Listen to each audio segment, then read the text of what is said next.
We're live. Okay. Make sure the sound is going, and then we're welcome. Be ready to go.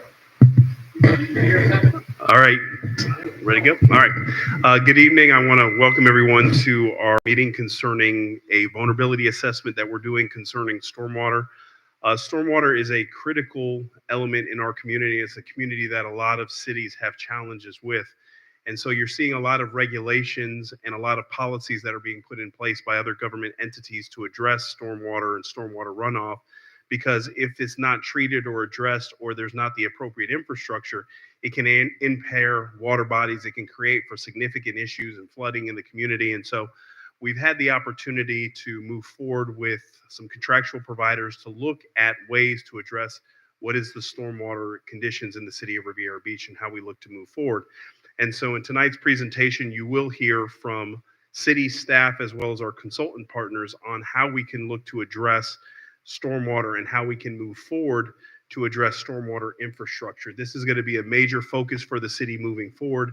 And as you can anticipate, any economic development or redevelopment activities also have to incorporate a component of stormwater. So as we have these conversations and we have this discussions, rest assured that city staff is making sure that we're finding ways to better treat the stormwater runoff, and make sure that properties, both where the construction is occurring and adjacent properties, do not see any flooding related activities. So at this time, I'm going to turn the presentation over to our capital projects manager and city engineer, Mr. Terrence Bailey.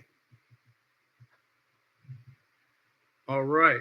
Well, thank you, Mr. Evans. I'm going to take a brief moment to kind of back us up to give the public a little context on how we got here. As you'll recall, we had traditionally been doing infrastructure sort of on a ad hoc basis. When there was an incident, we would go investigate. Mr. Evans commissioned a change in philosophy to a worst first model. And in getting the data and analytics in order to move to a worst first, the city of Riviera Beach engaged with WSB and started first with our roads. We did a pavement analysis to look at all 80 miles of roads, the condition of the asphalt, and drivability and things of that nature. Once we moved past the drainage, we moved into the stormwater. Again, you see the asphalt, but the important thing is stormwater. And we spent about a year analyzing all of the stormwater systems in the city. Next, we got to the water and sewer. So if you think about the primary infrastructure, the things that make your lives worth living that we as the city can do, roads, water, sewer, drainage, and all of civilization sort of stands on those pillars. What you're going to hear tonight is sort of the culmination of some of that analytics. But once you have all of this data, then we can move into looking at our vulnerabilities. If we get hit with a hurricane, if we get a tornado, if a lot of ifs happen, how is this infrastructure set up, prepared, resilient to the what ifs? And that is the vulnerability assessment. So what you're going to hear tonight from the WSB team is an update on your stormwater and the analysis, and sort of where we're going with the potential vulnerabilities here in our community. Once we know where the vulnerabilities are and the condition, we can then maximize implementation of our capital dollars to go to a truly worst first model of how we invest back in the community. With that general summary, I'm going to bring Earth up, and she's going to walk you through this slide presentation. Hello. Thank you for the introduction. You guys probably covered everything we're going to go through in the slides, and a lot better than I will, but I'll start flipping through these slides. So as you noted, we're discussing here today the Stormwater Master Plan. It was recently completed, and then we'll step into the vulnerability assessment and some of the next steps. Brief outline of what we'll be going through today. I'm not going to read everything off of here, but big picture, again, the Stormwater Master Plan that was done outlined some problem areas within the city, a few capital improvement projects that are needed, and then we'll discuss some of the vulnerability assessment, which includes seawalls, and then also stepping into some funding mechanisms. Obviously, lots of these items come with a cost to them, so we've tried to outline some of the next steps that we could move forward with. I'll be discussing the Stormwater Master Plan piece. I'll hand it over to Jake after I get through these few slides, and he'll cover the vulnerability assessment component. So the Stormwater Master Plan recently completed, fairly recently, February 2024. Previous one was almost 20 years old. And then in that, what we're doing is identifying stormwater challenges, deficiencies, getting a better gauge on the infrastructure within the community, and then also looking for some potential stormwater practices, sustainability, resiliency to make it a stronger system that's able to withstand future climate risks. So these next few slides really just go into telling the story of what the city has in terms of your geography, your land use types. All of that information informs our analysis and modeling to determine stormwater risks and potential flood improvements that might be needed. So the geography is shown here within Palm Beach County, within the South Florida Water Management District. Most of the area is drained by a number of different canals.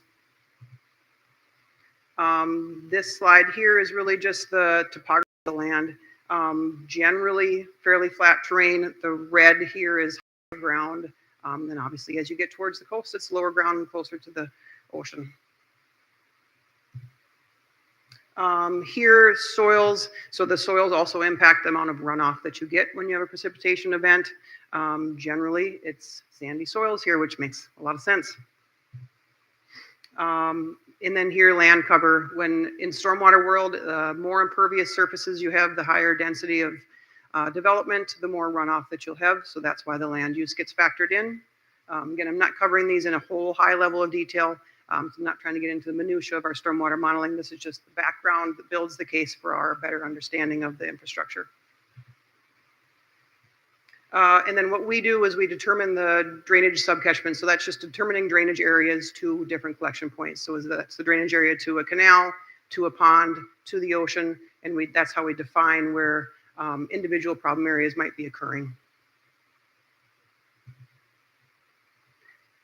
And then there's also FEMA floodplain. So FEMA floodplain isn't defined over every water body. It is in the city, it's defined purely along the C-17 canal. And then obviously it's also around the ocean along the coastline.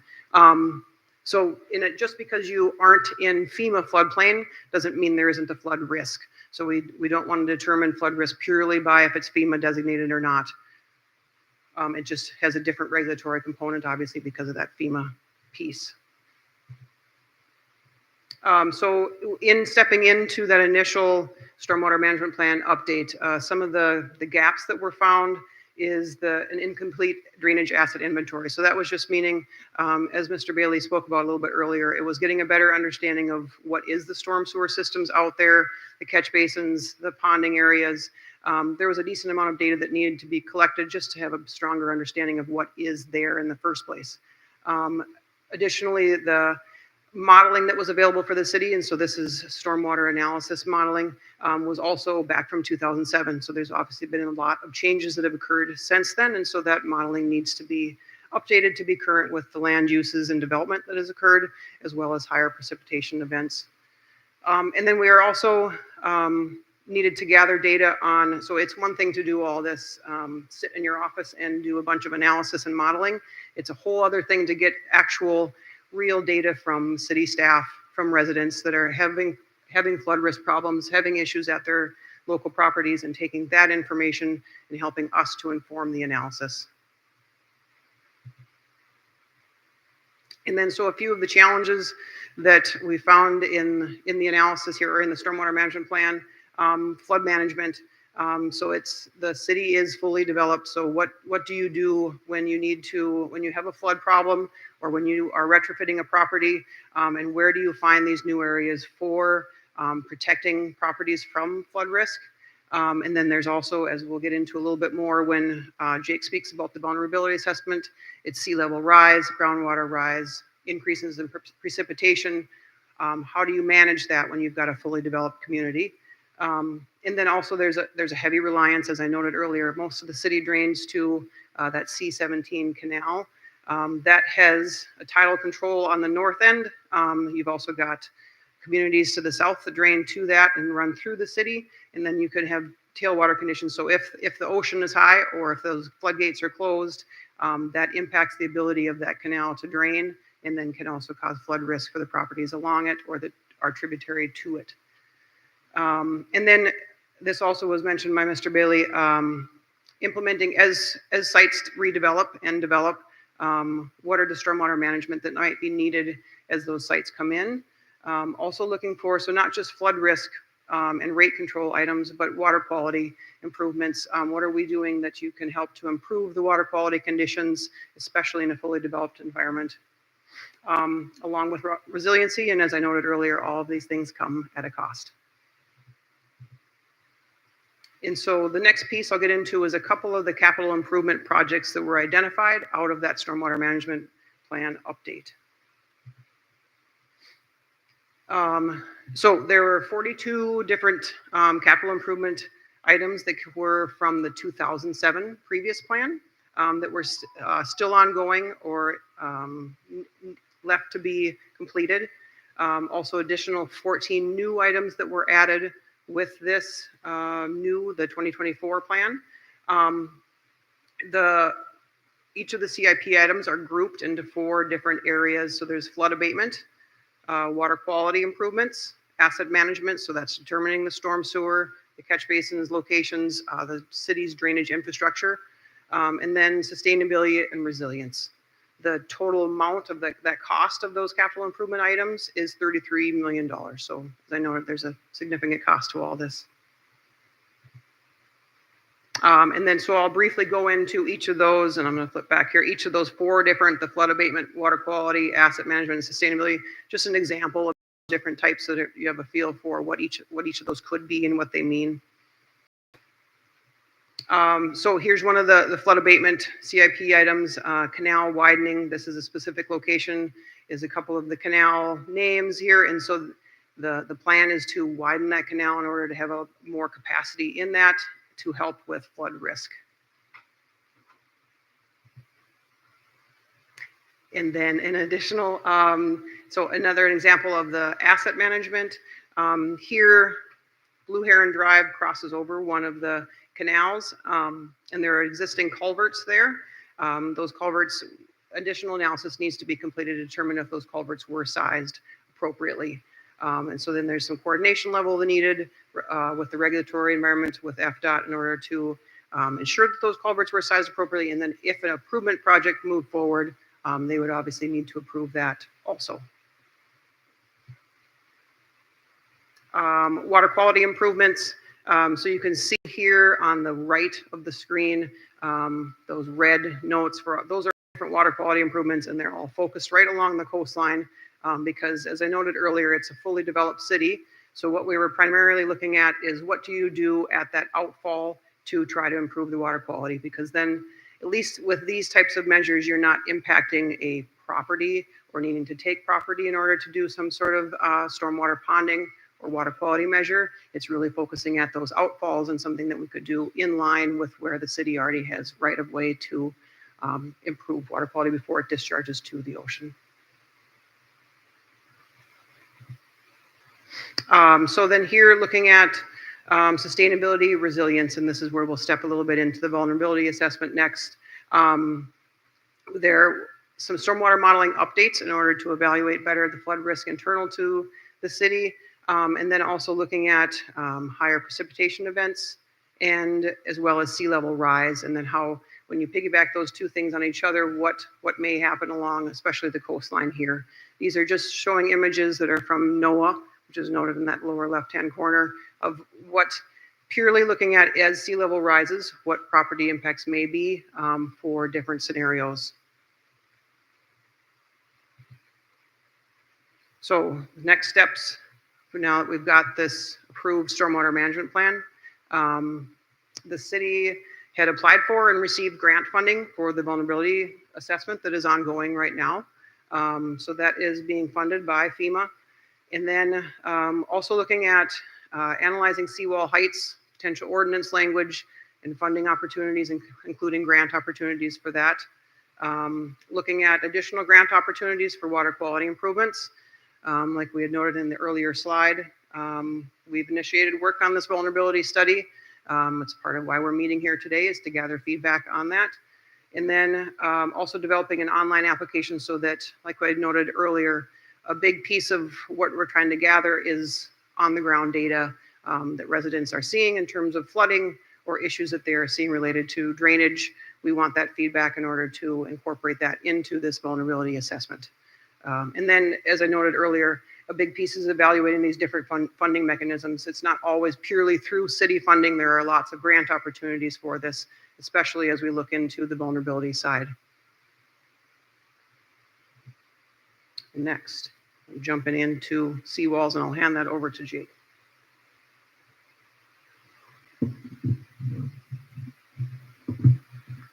All right, thanks, Earth. Thanks for having me. My name is Jake Newhall, like she mentioned. She talked about the Stormwater Master Plan and a little bit of the next steps. Teed me up for talking about seawalls and vulnerability. So when we think vulnerability, one of the big pieces of infrastructure that she talked about was seawalls. So with seawalls, we're looking at the sea level rises, and we're looking at a few different sources of information: FEMA, U.S. Army Corps, and NOAA, the National Oceanic and Atmospheric Administration. So that's what she meant when she said NOAA. So currently we have seawalls at varying elevations out there, some far more suitable than others. And currently a lot of them may sit in the 2-foot range, 3-foot, 3.5-foot range based on the current needs, but we know that things are changing a little bit over time. And the projections are by 2035, the need would be about 4.7 feet on a seawall for adequate protection. And then in 2050, you see another additional foot. This is a map of a Miami Beach seawall study. This has not been done in Riviera Beach, but this is something that you could see based on actual data. How high are each of the walls and how adequate are they at then combating sea level rise? So there are other cities in Florida as well that have ordinances that help manage the expectations of the seawalls. So vulnerability assessment. We talked a little bit about where we are, and now we've started the vulnerability assessment about a year ago today. So we're about a year in, and with an estimated completion date of next September 2026. This plan is it being done in accordance with Florida statutes. Like Earth said, it's through FEMA and the Florida Department of Environmental Protection in partnership with the county and city. What are the main goals of this? It's basically to make the city more resilient. They've done the Stormwater Master Plan. They've now started into the modeling. And they really want to evaluate the impacts of sea level rise, tides, precip changes, and really what happens when that all happens at once, right? Kind of like the perfect storm. You know, we can handle tidal rise. We can maybe handle some sea level rise. We can handle a 10-inch rainfall, but what happens when that all happens at once? How resilient is the infrastructure, the stormwater infrastructure for the city? So one of the important pieces is public engagement, i.e. this meeting tonight and other forms of public engagement, and identifying basically the critical infrastructure in the city, the different flood risks, and then prioritizing the improvements. So as I said, the study started about a year ago. There was a decent effort, significant effort of background information. And right now we are really deep into the modeling, the exposure analysis, calibrating those models, making sure that they make sense based on observations and all the other information we have. And then the next steps will be final report mapping, which you've seen kind of maybe a little preview of some of the maps, tables and everything that will go into the whole complete report. And then that will also include local mitigation strategies and improvements and next steps. This is that same map, courtesy of NOAA. Again, it's showing the base level 0 foot, and then kind of what happens with the 2 foot and the 5 foot scenarios. I talked a little bit about tidal impacts. You're talking about the king tides or the more extreme tides that you would experience. how those kind of close the canal system, how they can lead to backups, what kind of happens to the internal drainage system when that high tide occurs. So you have sea level rise, you have the tidal impacts, and then you have the precip. So what happens with the precip is there's intensity and frequency duration events that NOAA publishes, and those get updated over time. So currently, the 100-year rainfall event is about 13 inches in 24 hours.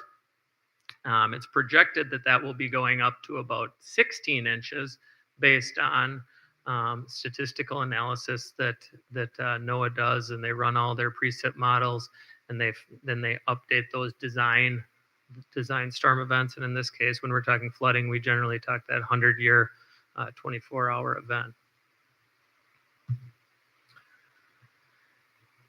So in the vulnerability assessment, one of the parts, and we have a map here as well, identifying some of the critical infrastructure throughout the city, looking at the different flood extents, the different neighborhoods, the different evacuation routes, basically everything that goes into the critical infrastructure piece. On this map, you see healthcare facilities, schools, etc., identified. That is, different levels of infrastructure at different levels of risk. It's very important to see kind of where those are in relation to the heavy flooding. Again, we see compounded scenarios, running different scenarios based on tides, enclosure systems, what happens with the sea level, and then different rainfall events, not just the 100-year, but that tends to be the more critical one that we're looking at. And then providing that concept level. Earth talked a little bit about that 33 million in improvements from the Stormwater Master Plan, and I'll dive into a little bit more detail on those numbers here in a bit. So how can you help? There will be a link available on the city website. I'm not sure if that link is on there yet, Mr. Bailey. Will be soon a link available that'll bring you to a map, and you can provide comments on the map. So an interactive way to provide feedback. So funding sources. We've talked about $33 million in improvements as identified in the Stormwater Master Plan. The vulnerability assessment will identify any other deficiencies in the system, any areas for possible improvement. Obviously, as the system ages, there's also maintenance and other improvements that are needed. So how does this get funded, this $33 million? Grant opportunities is one way, and that's the way the vulnerability study has been funded. Another way is a stormwater management utility. The city has a stormwater management utility that helps fund stormwater maintenance projects, stormwater upgrades throughout the city. And that's another way that this gets funded. So there's ongoing updates to that utility that can occur as the needs and the studies show that more projects need to be done, and then that goes to the city council for that decision. So what are some of these things? I talk about maintenance, storm sewer structures and pipe. It won't last forever. It deteriorates over time. Replacement, upsizing due to those increased precip events. Storm sewer televising to make sure the pipes are still in adequate condition and provide the need that they were designed for. Street sweeping, street sweepers, etc. Pond and BMP maintenance, erosion and sedimentation on those channels and in other areas along the shoreline. Asset management protection, the asset management program for stormwater at the city, water quality, flooding, a lot of those projects that Earth talked about, those are examples of projects that would be funded by the stormwater maintenance utility. So regular updates generally happen to the SMU, basically to keep pace with the cost of operating and maintaining the system and ensure that it continues to function as the city and its residents and visitors need it to function. So the next is going to be a series of maps. You're going to see some roadwork improvement maps. And these are really just to demonstrate that even with road projects comes a big infrastructure cost related to stormwater infrastructure. So you can see the 4 districts throughout Riviera Beach, milling and overlaying projects, and then full reconstruction projects. And with that, about 30% is estimated at stormwater infrastructure costs, upgrades, improvements, upsizing, etc. So diving into each one of those maps, and we could talk about these for a long time, you can see the road work, infrastructure, upgrades, and the background and the numbers that have gone into this. You can see the different districts, 1, 2, 3, and 4.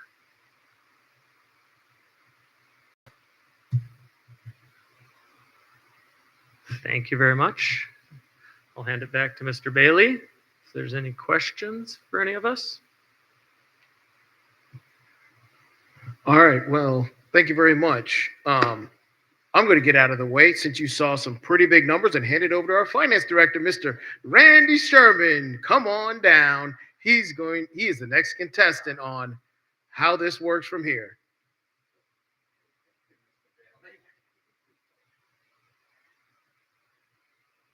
Yeah, and again, let me introduce myself. Randy Sherman, I'm the city's chief financial officer.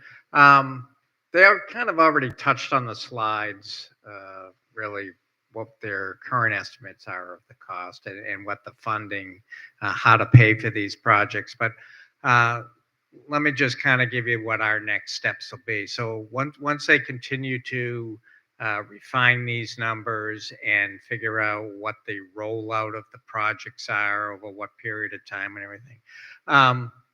We will go back and we will be building a financial model. The stormwater utility does have staff. It does have annual operating costs. We do have projects that we pay for out of that operating budget on an annual basis. And then we'll obviously have to come in and figure out how we're paying for all this capital, whether it's being bonded or whether, again, there's grants. The fact that we have the vulnerability grant from FEMA does open the door to other opportunities for future grants. And then again, we'll take the more critical projects and see what we can do for state or federal funding as far as that goes. But again, once we get those numbers, we will be building out those models. And then at that point, we'll be bringing that back to the board for them to consider whether they want to match that, roll it out, how they want to, increase the fees to pay for all these projects. So that's a to come item. But in the meantime, we got to get all these projects figured out and again built out in a financial plan. Back to you, Mr. Bailey.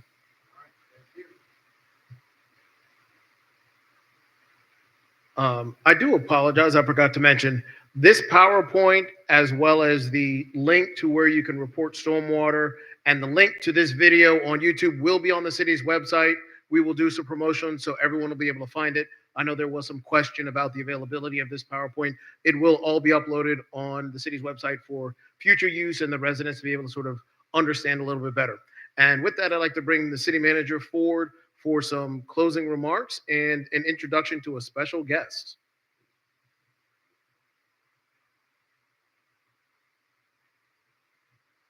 All right. Hopefully you found the presentation to be informative. Obviously, a lot of moving parts, a lot of components associated with this, but there are subsequent conversations and discussions that are going to happen with the community concerning stormwater and stormwater management and what we can do to address this particular issue.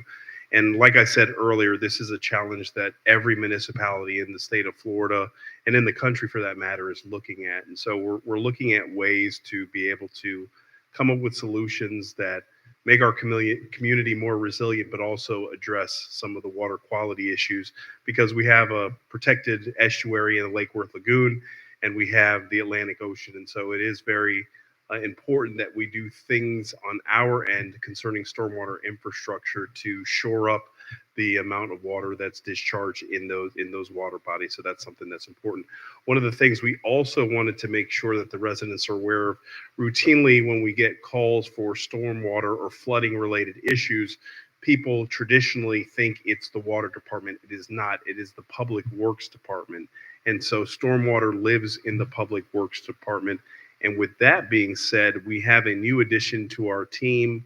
Our new public works director, Mr. Buxton, is here with us today, and not in an official capacity. He's here listening in. So there'll be a more formal introduction to the community, but I'm glad he's here, as he will be the responsible party for taking the charge and leading the team forward to be able to address this issue. So again, this information will be available on our website, PowerPoint, any information that the residents have as a result of this presentation.